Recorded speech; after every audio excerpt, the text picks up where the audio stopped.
queres matala? Quérenme picar. Picar. Debería deixar que se fose. Só estaba voando cerca. Ves? Mira, xa marchou.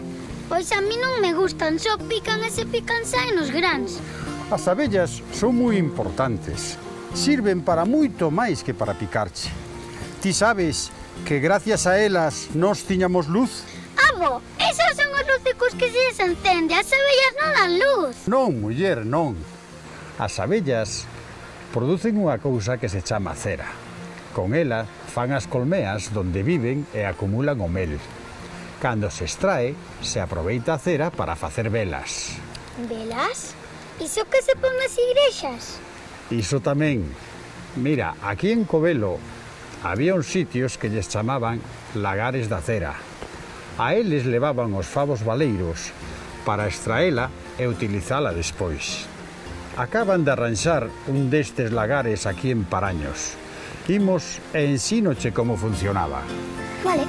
E ademais, de paso, miramos este camiño e, fíxate, estas pedras poden levar aquí séculos desde que as colocaron a primeira vez e siguen estando.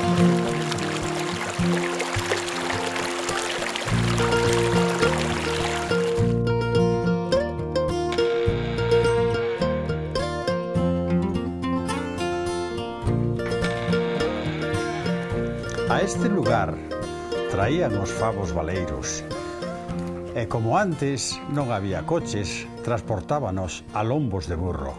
E todas estas pedras? E que aquí era onde se preparaba a cera. Aquí abaixo poñían lume. Aquí había un pote e sobre este pote que estaba con agua botaban os favos en anaquiños. Unha vez que se derretía como manteiga, con un cucharón pasaban a este depósito, donde o prensaban e caía en este. De este pasaba a este e deste a este outro. Menudo mareo, non? Era máis sincero, era simplemente para que os restos e as impurezas e as porquerías fora quedando atrás. Desta forma, ao final, era solamente cera limpia. É como un coador, entendes?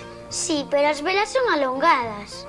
É que, unha vez que a tiñan limpa e preparada, o que facían eran tacos duros que lle vendían aos cereiros que serían os que facían as velas. Pero as abellas non fan mel. Fan mel e se aproveita, está moi rica. Pero a cera é co que fan as súas casas. Xa, pero entón como facían para que as velas fosen alongadas? E o fiño que levan por dentro? Facíanlle un buraco. Que difícil, non? É máis sincero do que ti pensas. Os cereiros, unha vez que tiñan a cera limpa, volvían a derretela.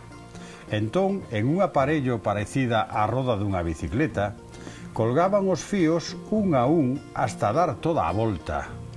Para metelos dentro da vela? Non, para botar cera líquida que iba caendo polos fíos e se iba amontoando cada vez máis e máis. De esta forma, unha vez que tiñan a gordura necesaria, sacaban a vela, estendíanla sobre unha mesa para darlle mellor forma e zas, cortaban o cu e xa estaba a vela lista. Pois sí que eran listos, eh? Ahora entendes por que son tan importantes as abellas. Sabes que ademais de picar son boas. Ímonos a cear. Sí, filliña, sí, vamos, sí.